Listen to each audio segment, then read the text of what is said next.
일본의 아오모리현은 일본 내에서뿐만 아니라 세계적으로 사과 생산지로 유명합니다. 지금으로부터 32년 전인 1991년 이곳 아오모리현에 엄청난 태풍이 불어닥쳤습니다. 초속 50m의 광풍이었습니다. 가수원의 농부들은 태풍 소식을 듣고 할 수 있는 모든 대처를 미리 해두었지만 이 태풍의 위력 앞에서 모든 것이 속수무책이었습니다. 결국 재배해야 된 사과의 90%가 다 떨어지고 말았습니다. 그야말로 농장은 쑥대밭이 되고 말았죠. 가수원 주인들이 1년 농사 다 망쳤다며 주저앉아 망연자실하였습니다. 그런데 그때 어느 한 가수원의 주인은 생각을 좀 달리 했습니다. 태풍으로 인해 팔 수 있는 사과가 고작 10%밖에 되진 않지만 그 10%의 사과라도 달렸으니 얼마나 다행인가. 그리하면서 태풍에 견딘 사과를 따서 상자에 정성껏 담아 포장을 했습니다. 그리고 겉포장지에 이런 글귀를 써 붙여놓았습니다. 초속 50m의 태풍에도 견딘 특별한 사과, 대학 입시를 앞둔 수험생들을 위한 합격 사과, 치료 중인 환자들을 위한 회복 기원 사과. 이렇게 만들어진 사과는 그야말로 대박을 쳤습니다. 순식간에 모든 사과가 다 팔려나갔는데요, 심지어 일반 사과보다 10배가 넘는 비싼 가격을 붙여놨는데도 완판이 된 겁니다. 성도 여러분, 분명 태풍에 떨어진 90%의 과실을 보면 가슴 아프고 심겨운 게 맞습니다. 하지만 남아있는 10%의 과실에 여전히 희망이 있다는 것, 그래서 희망을 놓지 않고 새로운 아이디어로 새롭게 도전했을 때에 잃어버린 90%의 수익까지도 되찾았다라는 이 놀라운 이 이야기, 이것은 분명 오늘을 살아가는 우리들에게 큰 감동과 깨달음을 줍니다. 자, 그런데 오늘 우리가 대하는 이 본문에서의 바울을 통해서도 이와 동일한 깨달음과 은혜를 경험하게 됩니다. 과연 어떤 내용이 오늘 본문 속에 담겨 있는지 다 같이 본문으로 들어가 우리를 향하신 살아계신 하나님의 음성 듣게 되기를 간절히 축원합니다. 첫 번째 따라 하시겠습니다. 동족을 향한 애끓는 마음. 바울이 에베소에 처음 들렸을 때는 2차 선교 여행 끝 무렵이었습니다. 이제 선교 여행을 마무리하고 자신을 파송했던 안디옥 교회로 돌아가려고 했던 길에 잠시 에베소에 들렸습니다. 그리고 늘 하던 대로 회당에 들어가 복음을 전했습니다. 그런데 정말 예상치도 않은 일이 벌어진 겁니다. 많은 유대인들이 바울의 메시지에 큰 관심을 보이더니 에베소에 계속 머물려 계속 말씀을 전해줄 수 있겠냐라고 부탁을 했던 것입니다. 사도행전 18장 19절 20절입니다. 시작. 에베소에 와서 그들을 거기 머물게 하고 자기는 회당에 들어가서 유대인들과 변론하니 여러 사람이 더 오래 있기를 청하되 허락하지 아니하고. 자, 그러면서 바울은 이렇게 답변을 합니다. 21절입니다. 시작. 작별하여 이르되 만일 하나님의 뜻이면 너희에게 돌아오리라 하고 배를 타고 에베소를 떠나. 만일 하나님의 뜻이면 너희에게 돌아오겠다. 바울은 이 약속을 지킵니다. 그래서 3차 선교여행을 시작하자마자 이곳 에베소로 달려온 것이죠. 바울은 그때의 약속을 기억하며 회당에 들어가서 하나님 나라의 복음을 강론합니다. 무려 3개월간 그렇게 했습니다. 19장 8절입니다. 시작. 바울이 회당에 들어가서 석 달 동안 담대히 하나님 나라에 관하여 강론하며 권면하되. 여러분, 유대인의 허락하에 공개적으로 3개월간 유대 회당에서 복음을 전한다라는 것, 이거는 기적에 가까운 일입니다. 왜냐하면 지난날 바울이 유대 회당에서 이런 식으로 복음을 전했다가 당장에 쫓겨났던 일들이 한두 번이 아니었습니다. 그런데 이곳 에베소에서는 쫓겨나기는커녕 석 달 동안 하나님 나라에 관한 복음을 마음껏 전할 수 있었던 것이죠. 이런 바울이 얼마나 최선을 다해 힘을 다해 복음을 전했겠습니까? 여러분들도 다 아시다시피 바울은 이방 땅, 이방인의 선교사로 하나님께 특별히 부름을 받은 자였습니다. 그래서 지금까지 3차에 걸쳐 이방 선교를 하고 있는 것이죠. 자, 그런데요, 그럼에도 불구하고 바울의 마음 저 깊은 곳에는 언제나 자기 동족 이스라엘의 구원을 향한 애타는 마음이 항상 있었어요. 그래서 어떤 도시, 어떤 지역을 가더라도 제일 먼저 유대인들이 모여있는 유대인 회당에 들어가 복음을 전했던 것입니다.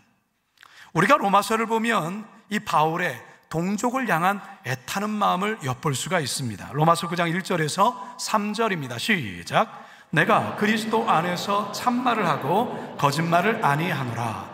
나에게 큰 근심이 있는 것과 마음에 그치지 않는 고통이 있는 것을 내 양심이 성령 안에서 나와 더불어 증언하노니 나의 형제 곧 골육의 친척을 위하여 내 자신이 저주를 받아 그리스도에게서 끊어질지라도 원하는 바로다. 여러분, 이게 무슨 말입니까? 사도 바울은 자신의 동족, 자신의 백성의 구원을 위해서라면 자신이 저주를 받아 그리스도에게서 끊어질지라도 이것만큼은 간절히 바라는 바다, 그렇게 말하고 있어요. 여러분이 바울의 이 애끓는 마음이 느껴지십니까? 동족을 향한 바울의 마음이에요. 왜 바울이 이렇게까지 자신의 동족 구원에 대한 이런 마음을 갖고 있을까요? 안타까움에서 그렇습니다. 안타까움에서. 분명히 유대 백성은 하나님께서 선택한 선민임에도 불구하고 메시아를 거부하는, 하나님의 아들 예수 그리스도를 거부하는 거기에 대한 안타까움이 있었다라는 것이죠. 그리고 그들을 향한 사랑 때문에 그렇습니다. 그리고 더욱이 하나님 아버지께서 유대인을 향한 마음이 바로 이러한 마음이기 때문에 그렇습니다. 저는 오늘 이 설교를 준비하면서 동족을 향한 이 바울의 마음을 엿보면서 저는 하나님께서 우리나라, 이 대한민국 땅, 바로 저 북한 땅을 향한 마음이 바로 이런 마음이 아닐까라는 생각이 들었어요. 이번 주 수요일에 수요 예배 때에 우리 교회가 함께 후원도 하는 북한 선교를 전문적으로 담당하시는 기도원 동족 선교 대표 목사님이 오셔서 우리 성도님들에게 귀한 말씀을 전해주셨습니다. 사실 코로나 기간 동안 이 북한 선교가 굉장히 어려워졌습니다. 모든 길들이 막히게 됐고요, 여러모로 힘든 거죠. 그런데 그런 상황 속에서도 하나님께서는 여전히 일하고 있다는 사실을 말씀해 주셨어요. 하나님께서 이 북한 땅의 영혼을 위해서 세계에 흩어져 있는 한국의 디아스포라 크리스찬들, 이들을 일으키셔서 여전히 북한 땅을 위하여 기도하게 하시고 북한 선교를 위해서 마음을 모으게 하시고 그리고 어린 다음 세대들을 일으키시는 일들을 하고 있다는 것을 이 목사님이 오셔서 간증을 하신 겁니다. 자, 그러면서 이 북한에 10년째 억류되어 있는 김정욱 선교사님에 관한 이야기를 저 또한도 잠시 들을 수가 있었습니다. 여러분은 북한에 10년째 억류되어 있는 김정욱 선교사님에 대해서 한번 들어보신 적이 있습니까? 아마 아시는 분은 아실 거예요. 근데 모르신 분도 많을 거예요. 수년 전에 캐나다 토론토 큰빛교회를 담임하셨던 임현수 목사님이 북한에 억류된 지 2년 7개월 만에 극적으로 북한에서 풀려나온 일이 있었습니다. 아마 여러분 뉴스를 통해서도 들었을 것이고 저도 뉴스를 통해서 본 기억이 있는데요. 근데 이 목사님의 말씀에 의하면 여전히 지금도 북한 땅에, 북한 정치범 수용소에는 이 억류되어 있는 선교사님들이 여러 명 계시다라는 것입니다. 그 중에 한 분이 방금 제가 말씀드린 김정욱 선교사님이신데요. 그런데 이 김정욱 선교사님의 친형 되시는 분이 현재 우리 교회를 출석하고 있는 김정삼 집사님이세요. 그분의 동생이 지금 북한에 억류되어 있어요. 동생 선교사님이 북한에서 풀려나기를 이 집사님은 지난 10년 동안 유엔이나 세계 인권단체 여러 정부기관에 편지를 보내어서 간절히 간곡히 부탁하고 또 이 일을 여기에 대해 안타까움을 갖는 자들이 함께 모여 또한 기도도 하는 그런 모임 가운데 이제 이 집사님이 활동하고 계시는데요. 저도 사실 잘 몰랐습니다. 이런 내용에 대해서 최근에 사실 알게 되었어요.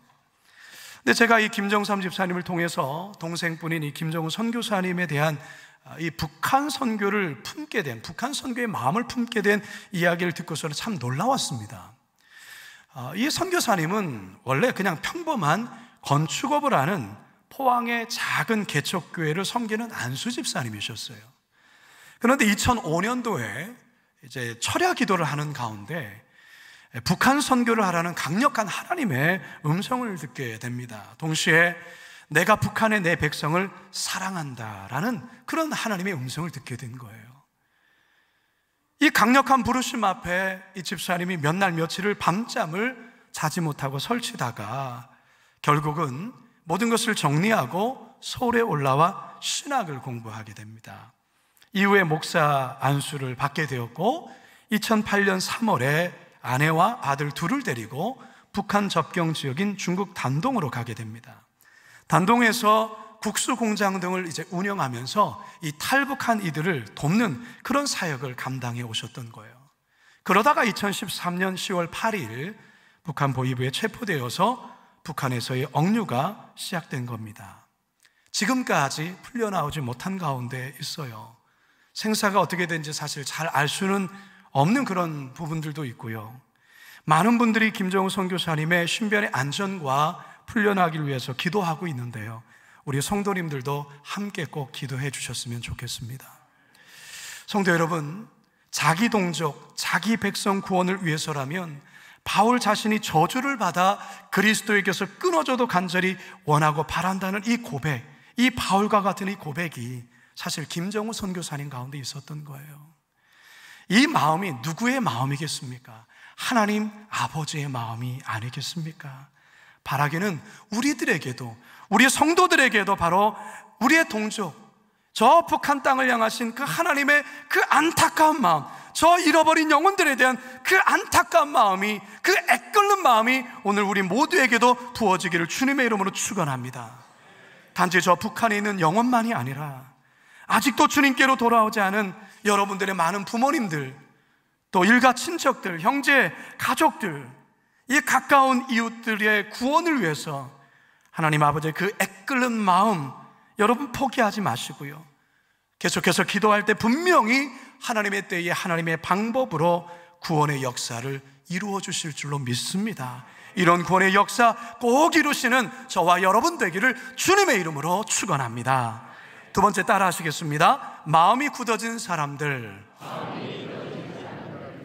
기적같이 주어진 회당에서의 3개월 기간을 바울은 최선을 다해 하나님 나라의 복음을 강론합니다. 그런데 처음에는 호기심을 갖고 호의를 베풀었던 유대인들 중에 어떤 사람이 갑자기 태도와 눈빛이 달라지는 겁니다. 급기야 바울의 말을 공개적으로 비방까지 합니다. 9절 상반절입니다. 시작. 우리 앞에서 이 돌을 비방하거늘. 아니, 바울에게 호의와 친절을 베풀었던 이들이 왜 이렇게 변한 걸까요? 본문에서는 그 이유를 마음이 굳어라고 이렇게 설명하고 있어요. 여기서 이 굳어라고 번역하고 있는 헬라어 스클레루이노는 본래 의학적인 용어예요. 몸의 신체 중 일부가 딱딱하게 굳어지는 현상을 말하는 건데요, 본문에서는 이 단어를 미완료 과거 중간태로 쓰고 있어요. 무슨 말이냐면 바울이 사람의 마음을 굳게 만든 것이 아니라 자신들 스스로가 마음을 굳게 만들었다라는 것을 의미하는 거예요. 여러분, 사람의 마음이라는 게 참 묘합니다. 어떤 때는요, 아기의 그 보드라운 살처럼 마음이 그렇게 보드랍다가도 어떤 때는 시멘트 콘크리트처럼 너무나도 단단하고 딱딱해져요. 여러분의 지금의 마음 상태는 어떻습니까? 여러분의 요즘 마음의 상태는 어떤가 한번 돌아보십시오. 여러분 마음이 한없이 보드랍습니까? 아니면 시멘트처럼 딱딱하십니까? 참 신기한 것은요, 말씀의 은혜를 받으면 마음이 부드러워져요. 성령을 체험하면 딱딱해졌던 마음도 한없이 부드러워져요. 성령님은요, 굳은 마음을 부드럽게 하시는 달인이세요. 에스겔서 36장 26절입니다. 시작.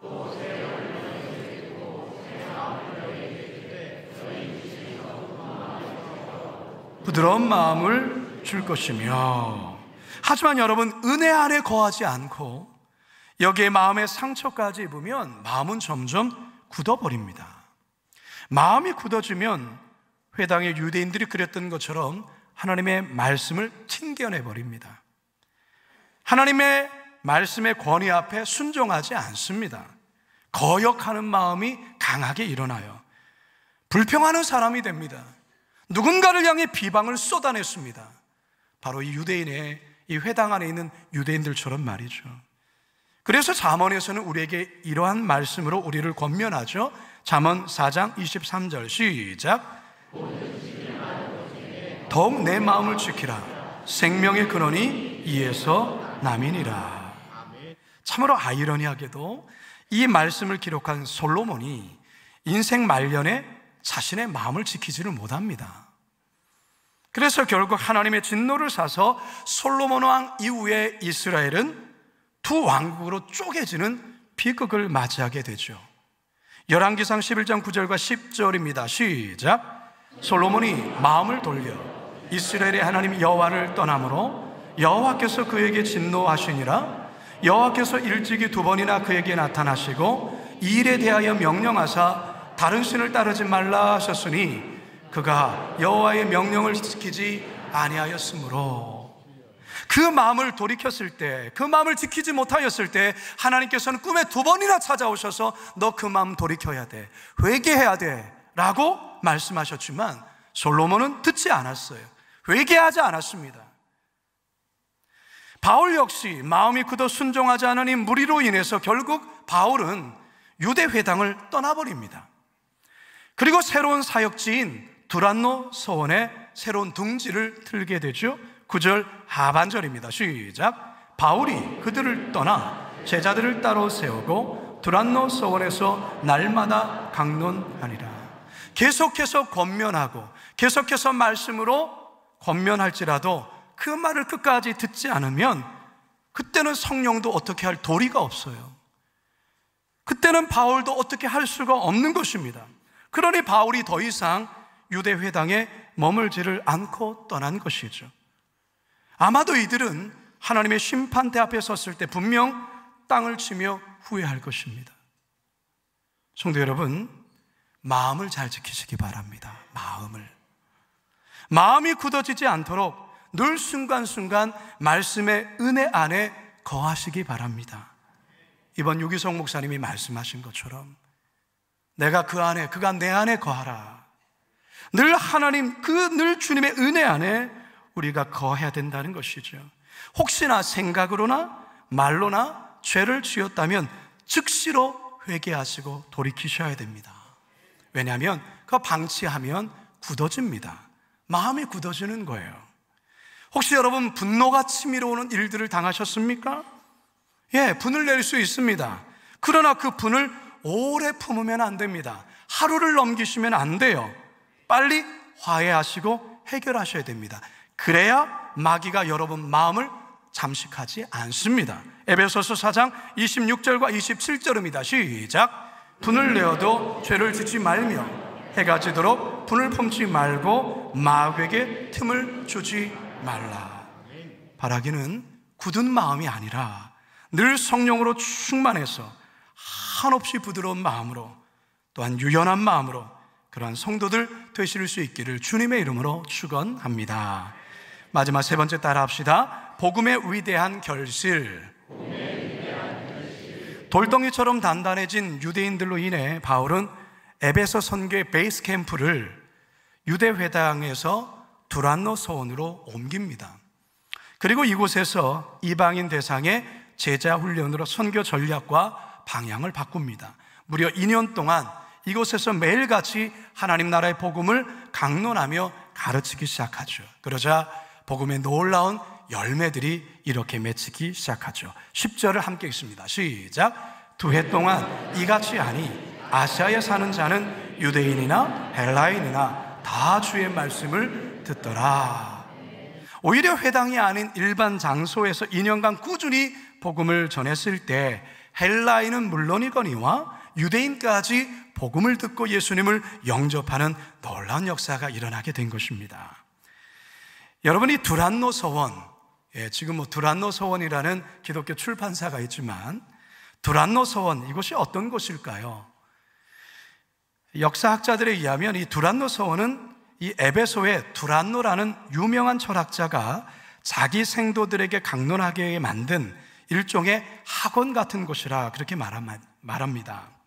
바울은 오전 11시부터 오후 4시까지 더위에 정규 수업을 하지 않고 쉬는 이 시간대를 빌려서 이곳을 이용해 이제 하나님 나라의 복음을 증거하고 가르쳤다고 합니다. 여러분, 보통 이 소아시아 지역의 날씨가 낮에는 너무나도 덥습니다.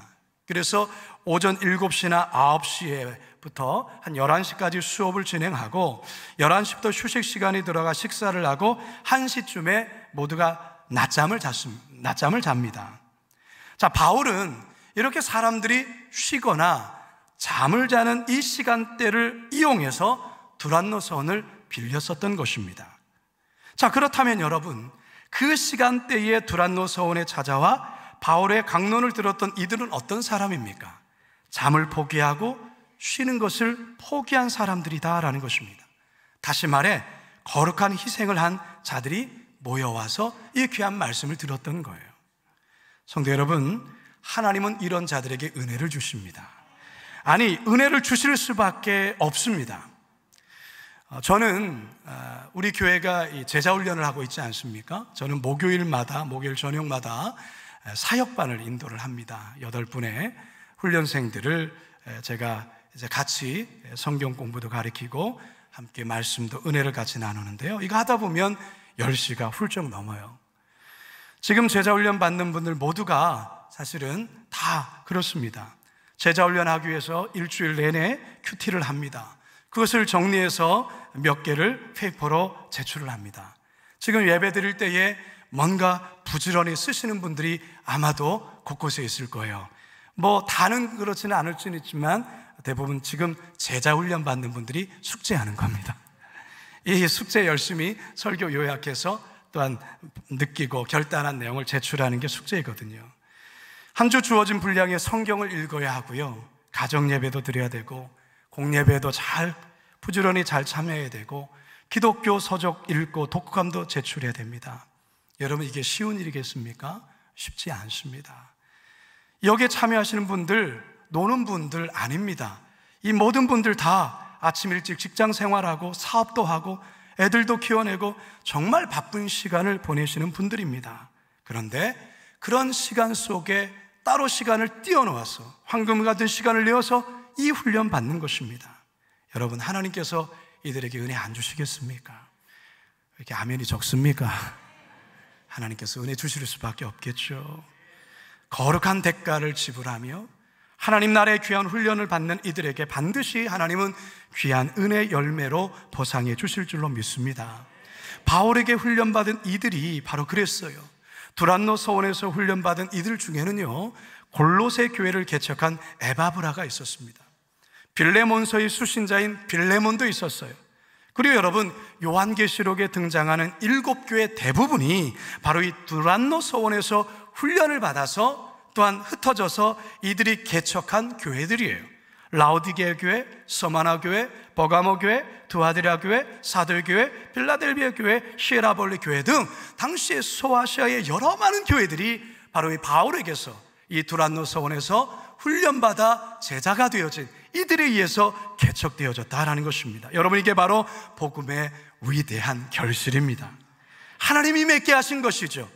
유대회당에서의 기대했던 결실 90%가 태풍에 의해 떨어졌지만 전혀 예상치 못한 두란노 서원에서의 10%의 결실이 소아시아 전체를 복음화하는 역사를 이루었고, 더 나아가 사도 바울 선교 역사에 길이 남을 위대한 지도자들이 배출되었던 것입니다. 오늘 여기 앉아 계신 여러분 모두도 누군가가 눈물로 기도하며 뿌린 열매요, 하나님 나라 위대한 결실, 복음의 위대한 결실임을 저는 믿습니다.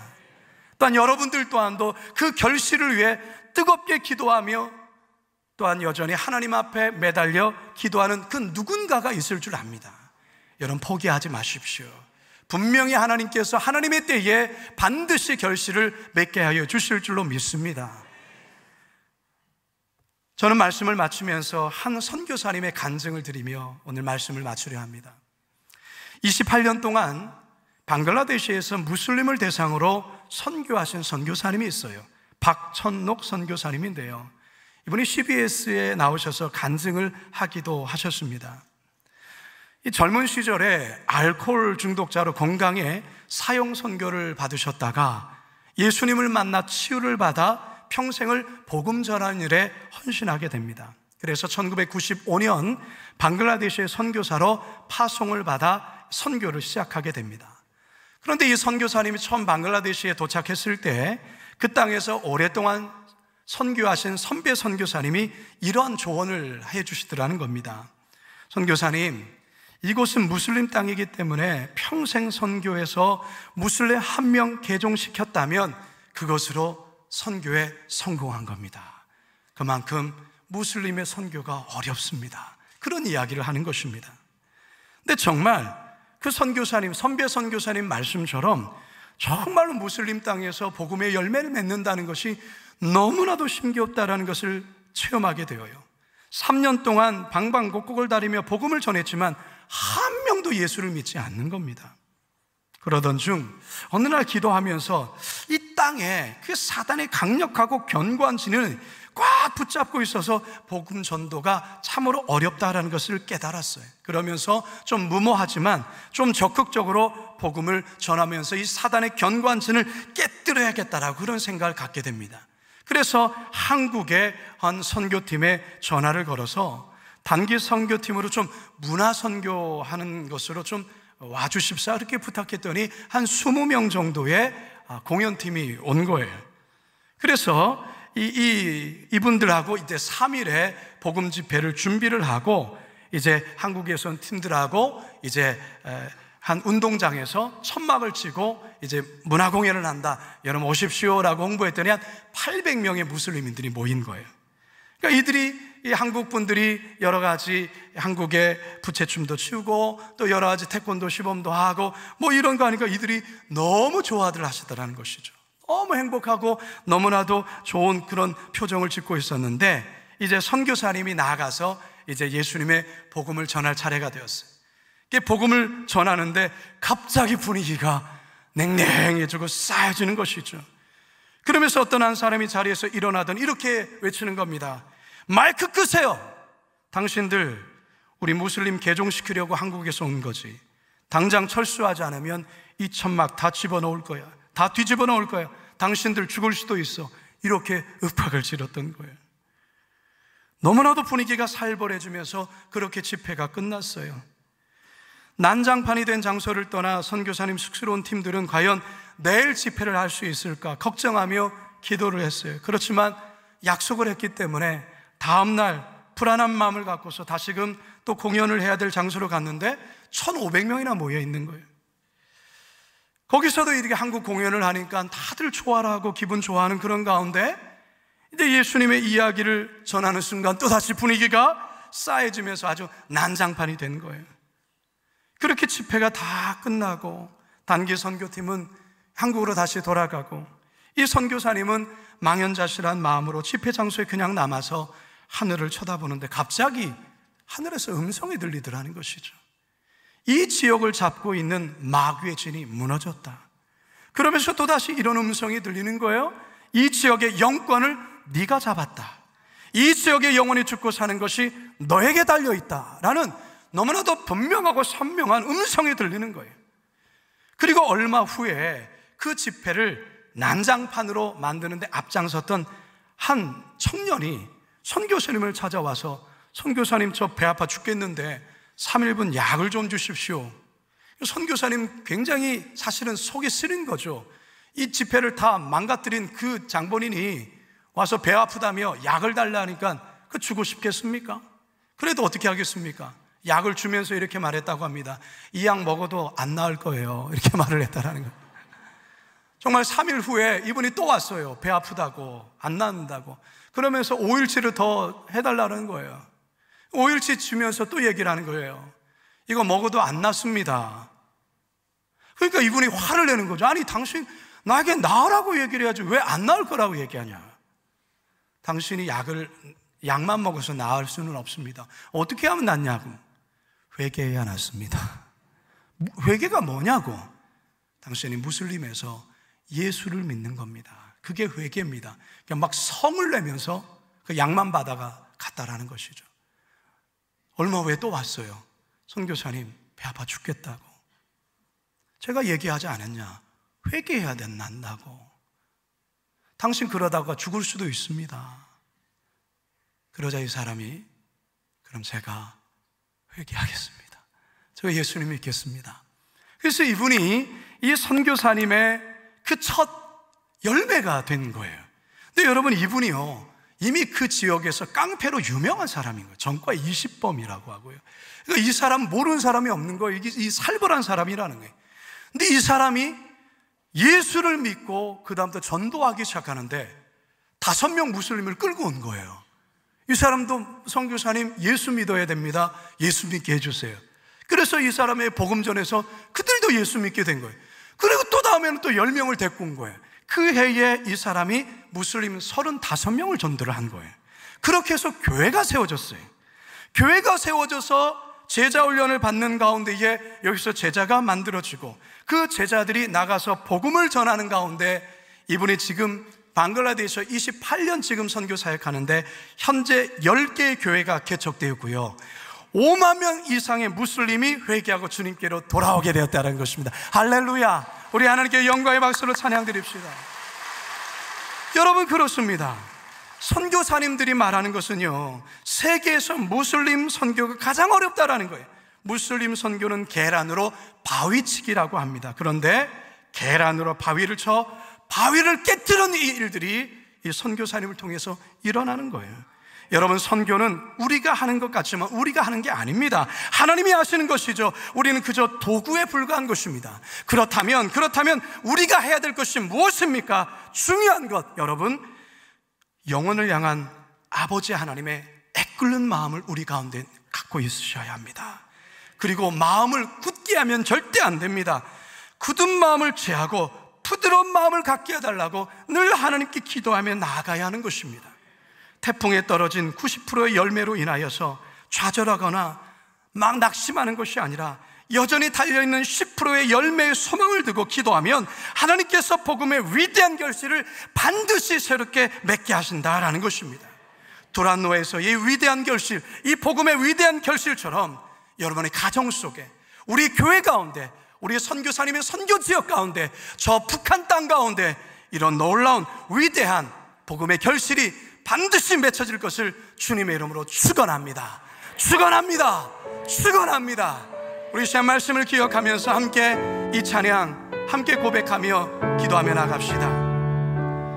우리 오늘 눈물로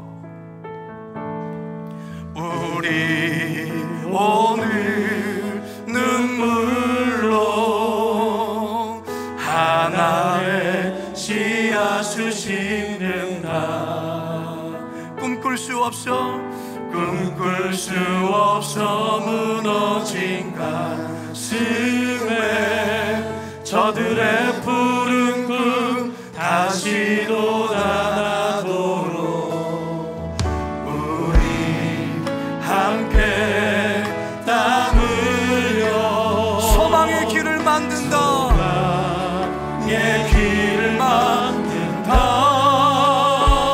내일로 가는 길을 찾지 못했던 저들 노래하며 달려갈 그 길, 그날에 우리 보리라.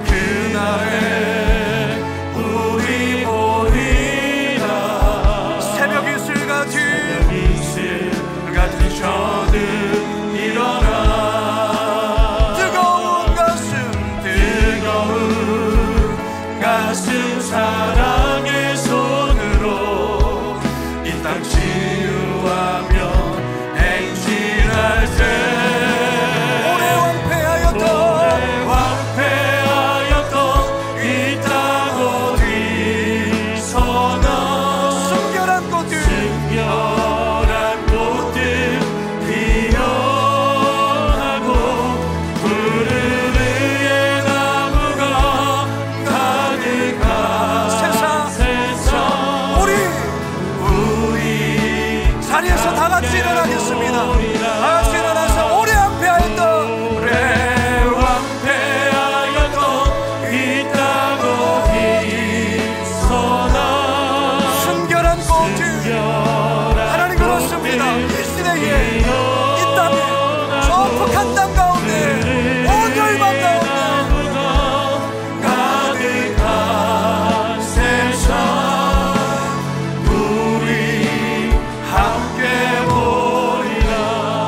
시간 제가 기도하고 축도로 맞춥니다. 살아계신 아버지 하나님, 하나님 그렇습니다. 하나님 잘 맺었던 열매가 한순간에 태풍으로 다 우수수 떨어져 버린 그 상황 앞에 왜 우리의 마음이 무너지지 않겠습니까? 그런데 하나님, 그 떨어진 90%의 과실에 우리의 시선을 집중하지 아니하고 매달린 10%의 과실에 집중하여 하나님 거기에 소망을 발견하고 또한 그 일을 통하여 새롭게 행하실 일들을 기도할 때 우리 하나님, 우리가 상상했던 것보다도 더 놀랍도록 역사하시며 복음의 놀라운 결실을 맺게 하여 주실 줄로 믿습니다. 주여, 저 북한 땅 여전히 닫혀있고 여전히 들려오는 소식은 우리를 답답하게 만들지만 하나님이 여전히 일하고 계시며 여전히 하나님께서는 저 북한의 영혼을 구원하여 주실 줄로 믿습니다. 주님, 그날이 복음으로 통일될 그날이 분명히 오게 될 줄로 믿습니다. 무슬림 땅에서, 저 많은 아버지 하나님 세계 열방 땅에서 정말로 하나님 아버지 영혼 구원을 위하여 눈물 뿌려 선교 사명 감당하시는 선교사님들 절대로 낭망하지 아니하게 하여 주시고 우리 또한 다 함께 기도할 때에 하나님 분명히 복음의 결실을 맺게 하여 주실 줄로 믿습니다. 우리 가정에 아직도 주님께 돌아오지 못하는 우리 부모님들, 우리 형제들, 우리 자녀들, 주님 반드시 하나님의 때에 하나님의 방법으로 결실을 맺게 하여 주셔서 함께 하나님을 찬양할 수 있도록 역사하여 주시옵소서. 감사와 찬양 올려드리오며 예수님의 이름으로 기도드리옵나이다.